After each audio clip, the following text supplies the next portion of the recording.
واتقوا فتنة لا تصيبن الذين ظلموا منكم خاصة واعلموا ان اللہ شدید العقاب.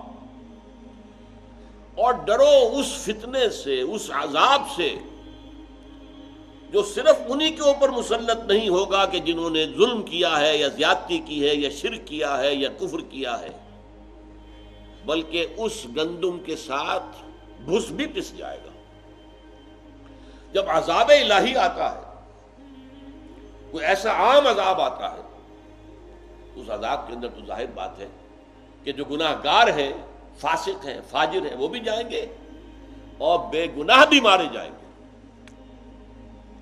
اللہ یہ نوٹ کر لیجئے جس کو کہ سورہ اعراف کے اندر واضح کیا گیا ہے، اللہ یہ کہ وہ بے گناہ لوگوں کو روکتے رہیں، منع کرتے رہیں، نہیں یعنی منکر کا فریضہ سر انجام دیتے رہیں، بھلائی کی دعوت دیتے رہیں، ان کے بارے میں تو کہا گیا ہے کہ ان کو بچا لیا جائے گا.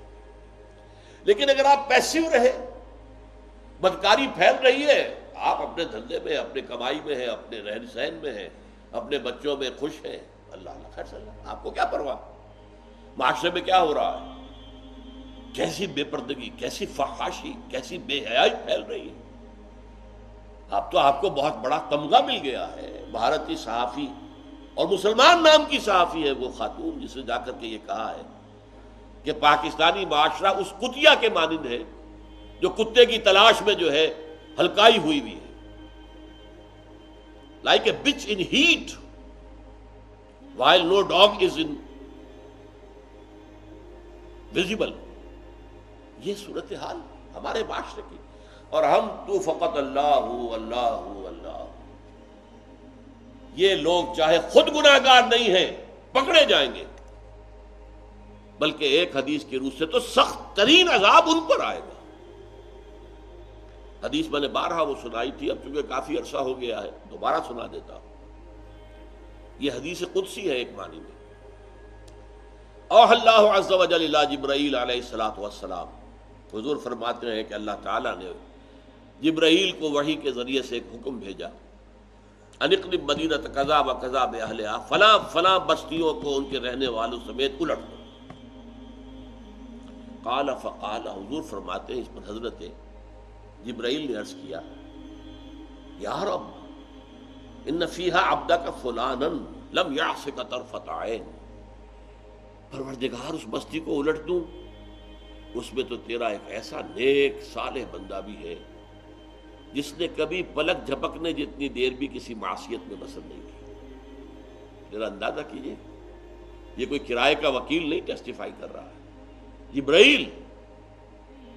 اور کس کی بارگاہ میں؟ جہاں ابو جہل بھی جھوٹ نہیں بول سکے گا. ان فیہا عبدک فلانا لم یعصک طرفۃ عین. ہم کہتے ہیں پلک جھپکنا، عربی کا محاورہ ہے آنکھ کا ادھر سے ادھر ہو جانا. محاورہ ایک ہی ہے، مطلب یہی ہے کہ بالکل یوں سمجھیے اسپلٹ مومنٹ، ایک سیکنڈ کا بھی کوئی 100واں حصہ بھی کبھی ان کا اس کا جو ہے وہ گناہ میں بسر نہیں. قال فقال، حضور فرماتے کہ اس پر اللہ نے فرمایا، اقلبها علیہ وعلیہم، الٹو اس بستی کو پہلے اس بدبخت پر پھر دوسروں پر. فإن وجهه لم يتمعر في ساعة قط، اس لیے کہ وہ خود تو نیک بنا رہا لیکن میری احکام کی دھجیاں بکھیری جاتی رہی اور یہ دیکھتا رہا. اس کا کبھی خون کھولا تک نہیں، میری غیرت کی وجہ سے اس کے چہرے کا رنگ کبھی متغیر تک نہیں ہوا.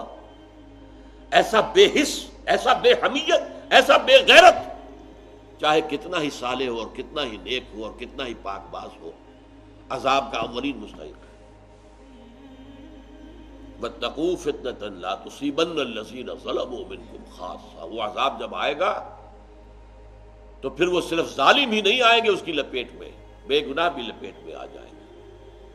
یہاں تو معلوم ہوتا ہے کہ بے گناہ سب کے سب لپیٹ میں آ جائیں گے، لیکن القرآن یفسر بعضه بعضا، سورہ اعراف میں جو نقشہ کھینچا گیا ہے، وہ لوگ کہ جو بدی سے روکتے رہیں، نیکی کی دعوت دیتے رہیں، جو لوگ غلط کام کر رہے ہیں ان سے تعلق منقطع کریں. وَنَخْلَعُ وَنَتْرُكُ مَن يَفْجُرُكُ، ان کے ساتھ سوشل تعلقات نہ رکھیں، ان کے ساتھ مل بیٹھ کر کھائیں پیئیں نہیں، ان کو اللہ بچا لے گا.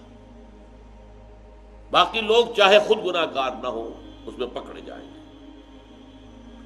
واتقوا فتنة لا تصيبن الذين ظلموا منكم خاصة، خاص طور پر صرف ظالم، صرف گناہ گار، صرف فاسق اور صرف فاجر ہی نہیں اس کی گرفت میں آئیں گے، بلکہ وہ گناہ گار جو بے گناہ ہے وہ بھی پھنس جائیں گے۔ وَاعْلَمُوا أَنَّ اللَّهَ شَدِيدُ الْعِقَابِ، اور جان لو کہ پھر اللہ کی سزا بھی بہت سخت ہے۔ یہ دنیا کی سزا تو جو ہے وہ تو یہی ہے کہ بس مر گئے، زلزلہ آیا 400 آدمی مر گئے، 600 آدمی مر گئے، اس میں شاید اذیت کچھ کو محسوس ہوئی ہو، جہاز ہے غرق ہو گیا، اتنے ہزار آدمی مر گئے، کیا اذیت ہوئی ہوگی؟ چند منٹوں کے اندر آدمی جو ہے وہ ختم ہو جاتا ہے، پھانسی کا ایک جھٹکا لگا گیا، کیا تکلیف ہوئی اسے؟ کچھ بھی نہیں۔ یہاں تو صرف خاتمہ کر دیتے ہیں نا، اور تو کچھ نہیں۔ اللہ کا کی سزا سخت ہے، لا یموت فیہا ولا یحیا، انسان چاہے گا موت آ جائے، موت آ جائے، موت آ جائے، موت نہیں آئے گی، بلکہ اگر کھال جھڑس گئی ہے تو دوبارہ نئی کھال بنا دی جائے گی، تاکہ وہ جلن مستقل طور پر محسوس ہوتی رہے، وہ جلن، ورنہ آپ کو معلوم ہے کھال کے اندر جو ہے وہ حس ہے، جلنے کی تکلیف ہوتی ہے، اندر مسلس وغیرہ کے اندر حس نہیں ہے، وہ جلے تو کوئی پتہ نہیں انسان کو نہیں چلے گا، لہذا پھر کھال دوبارہ وہی کھال بنا دی جائے گی تاکہ پھر انہیں وہ جلن جو ہے پوری طریقے سے محسوس ہو۔ فاتقوا فتنة لا تصيبن الذين ظلموا منكم خاصة واعلموا ان اللہ شدید العقاب، اور جان لو کہ اللہ تعالی سزا دینے میں بہت سخت